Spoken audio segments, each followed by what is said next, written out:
Oke, runtuhnya Uni Soviet membuktikan bahwa tidak ada lagi alternatif terhadap kapitalisme liberal atau kapitalisme demokrasi. Oke, pertarungan gagasan kiri dan kanan berakhir dengan menangnya ide liberal. Oke, itulah evolusi terakhir dari pertarungan ideologi dalam kerangka Hegelian. Itu Fukuyama. Yang kedua, Huntington. Huntington keliru dalam melihat bahwa ini masalahnya agama dan post agama.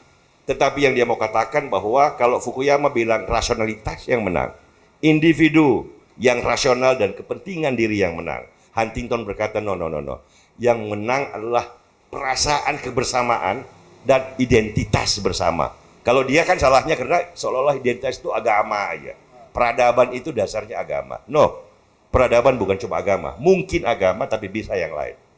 Nah itu, tetapi poin dari Huntington adalah bahwa bukan Fukuyama keliru, bukan rasionalitas, bukan self-interest, bukan dynamic master and slave, tetapi dynamic of togetherness, di mana identity of togetherness itu orang hitam, orang putih, orang Eropa, orang Islam, orang Kristen, itu identity, itu yang menang. Kata, dan itu yang menjadi sumber konflik dan pergolakan dunia post komunisme. Oke, itu dua tuh. Yang terakhir Robert Kagan. Robert Kagan bilang Huntington sama Fukuyama orang pintar, orang hebat. Cuma mereka nggak mengerti the reality of power. Oke, Soviet kalah, power dynamics. Amerika liberalisme, hak-hak asasi manusia, hukum-hukum dasar yang menghargai kebebasan, itu tidak dijamin oleh langit, tidak turun dari langit, dia dijaga oleh manusia dengan kekuasaan dan kekuatan. Begitu lu lengah, Putin masuk. Begitu lu lengah, si ekspansi. Power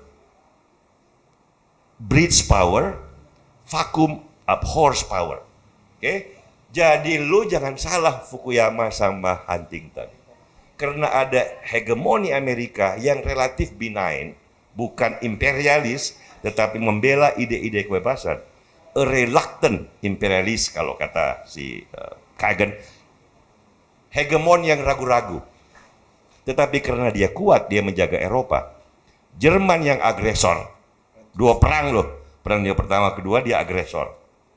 Menjadi tame, menjadi domesticated, menjadi demokratis, kaya raya, pasifis. Jepang sama juga, kita dijajah Jepang, lebih kejam lagi, agresi. Tetapi setelah Amerika masuk, MacArthur masuk, mengusulkan konstitusi baru Jepang, Jepang berubah menjadi negara demokratis yang pasifis. Power plays. Jangan salah loh, dia bilang. The jungle grows back, ini buku judulnya. Kenapa?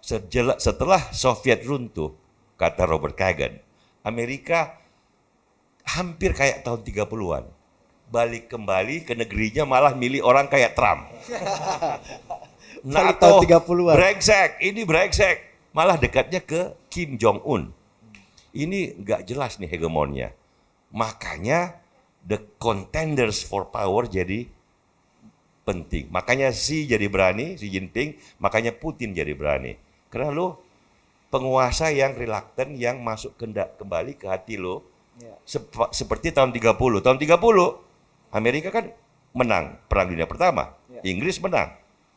Tetapi karena mereka menjadi isolasionis, ingat sejarahnya kan, kalau belajar sejarah, maka Jerman kembali bangkit, Hitler kembali menang orang seperti dia dan kemudian menyebabkan Perang Dunia Kedua. Nah, dia bilang hati-hati lo jangan bilang liberalisme, lo jangan bilang identity, lo harus lihat power, study the reality of power. Nah, kira-kira itulah 3 buku itu. Mantap.